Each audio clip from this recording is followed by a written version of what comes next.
Today మన topic వచ్చేసి అసలు రియాక్టర్లో ఎందుకు ఫైర్ అయితే ఎందుకు బ్లాస్ట్ అయితే అని తెలుసుకుందాం. ఫర్ ఎగ్జాంపుల్ ఇప్పుడు మనం గ్రిగ్నాట్ రియాక్షన్ కనుక ఒక రియాక్టర్లో వేస్తున్నాం అనుకో, ఫస్ట్ మస్ట్ అండ్ షుడ్ బీగా కంప్లీట్గా రియాక్టర్ డ్రై అయిందా లేదా చూసుకోవాలి. కంప్లీట్గా డ్రై అయితేనే బ్యాచ్ తీసుకోవాలి. అలానే సాల్వెంట్ అయినా ఛార్జింగ్ చేయాలి రియాక్టర్లో. ప్రతి దానికి ఫ్లేమ్ అరెస్టర్ అనేది అరేంజ్ చేసుకోవాలి. వెంట్లకు కూడా ఫ్లేమ్ అరెస్టర్ ఉంటే మనకి తొందరగా ఫైర్ క్యాచ్ చేయకుండా ఉంటుంది. అలాగే ప్రాపర్ ఎర్తింగ్ అనేది కంపల్సరీగా ఉండాలి. అలానే మనం ఏదైనా మెగ్నీషియం టనల్స్ కానీ ఏమైనా చార్జ్ చేసేటప్పుడు కంపల్సరీగా నైట్రోజన్ అట్మాస్ఫియర్ మాత్రమే ఉంచిన తర్వాత చార్జ్ చేయాలి. ఓకే, ఇదంతా అయిన తర్వాత ఒక 10 minutes దీనికి వేపర్ ఫార్మేషన్ ఉంటుంది. అంటే దీన్ని మనం ఏమంటామంటే ఇండక్షన్ పీరియడ్ అంటాము. ఇండక్షన్ పీరియడ్ అంటే మనకి 10 to 13 minutesలో మనకి రియాక్షన్ అనేది ఎక్స్ప్లోజ్ అయ్యిద్ది అమ్మటే.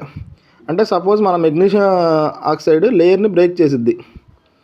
సడన్గా బ్రేక్ చేసి మనం యూజ్ చేసిన సాల్వెంట్ ద్వారా రిఫ్లక్స్ అనేది అందుకుంటుంది. ఇదే సడన్గా కనుక దీంట్లో కనుక వాటర్ ట్రేసెస్ ఏమైనా ఉంటే ఈజీగా డీకంపోజ్ అయ్యి ఫైర్ అయ్యే ఛాన్సెస్ ఎక్కువ ఉంటుంది. ఇలాంటి టైంలో మనం దగ్గరుండి అమ్మటే టెంపరేచర్ రియాక్షన్ మనకి రిఫ్లక్స్ అవ్వాలి 885. అది అలా కాకుండా 120, 130కి అలా వెళ్ళిపోతున్నప్పుడు ఎమ్మటే ఆర్టీ రియాక్టర్లో ఇచ్చేసుకోవాలి. తర్వాత మనం ఏదైనా చార్జ్ చేసేటప్పుడైనా సరే ఫైర్ షూట్ వేసుకొని చార్జ్ చేయాలి. సో కొద్దిగా ఇన్సిడెంట్లు అనేది అరికట్టచ్చు. అలానే ఎన్బిఎల్ రియాక్షన్. ఎన్బిఎల్ అంటే ఏంటి? ఎన్బిటైల్ లిథియం. ఇది కూడా ఎగ్జోథర్మిక్ రియాక్షన్. ఇది కూడా మస్ట్ అండ్ షుడ్ బీగా మనం రియాక్టర్లోకి చార్జ్ చేయాలంటే ఫస్ట్ రిసీవర్కి తీసుకుంటాం. రిసీవర్కి తీసుకొని రిసీవర్కి నైట్రోజన్ అట్మాస్ఫియర్ నుంచి నైట్రోజన్ అట్మాస్ఫియర్ ద్వారానే చార్జ్ చేసుకోవాలి.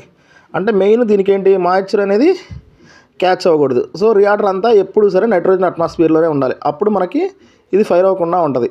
ఇక్కడ ఫైర్ అయ్యే ఛాన్సెస్ ఉన్నప్పుడు మనం దగ్గర స్టాండ్ ఉంచుకుంటే లేదా దానికి సంబంధించిన అవి దగ్గర పెట్టుకుంటే మనకు ప్రాబ్లం లేకుండా ఉంటుంది. ఇదే ఇన్సిడెంట్ వల్లే ఇక్కడ ఈ గ్రిగ్నాట్ రియాక్షన్ వల్లనే మనకి 2 కంపెనీలు ఫైర్ అయినాయి. సో ఒకటి సిగాచి, ఇంకోటి పరవాడలో ఫైర్ అయింది. సో మస్ట్ అండ్ షుడ్ బీగా సేఫ్టీ అనేది ఇంపార్టెంట్. కానీ చాలా కంపెనీలు సేఫ్టీ పాటించవు. తర్వాత మనం ప్రెజర్ రియాక్షన్లో హైడ్రోజనేషన్ చేసేటప్పుడు కూడా సరే మనకి మెయిన్ ఏదైనా రియాక్టర్కి సేఫ్టీ అనేది చాలా ఇంపార్టెంట్. సేఫ్టీ వాల్వ్స్ ఉండాలి. ఎస్ఆర్వి అంటే సేఫ్టీ రిలీజ్ వాల్వ్, పిఆర్వి అంటే ప్రెజర్ రిలీజ్ వాల్వ్. అలానే రప్చర్ డిస్క్ అంటే మనం ఏదైనా ఒక రియాక్టర్లో బ్యాచ్ చేసాము, దానికి 5 kg 4 kg ప్రెజర్ సెట్ చేసుకుంటాం. అది దాటి వెళ్ళినప్పుడు రప్చర్ డిస్క్ అనేది బ్లాస్ట్ వేసిద్ది.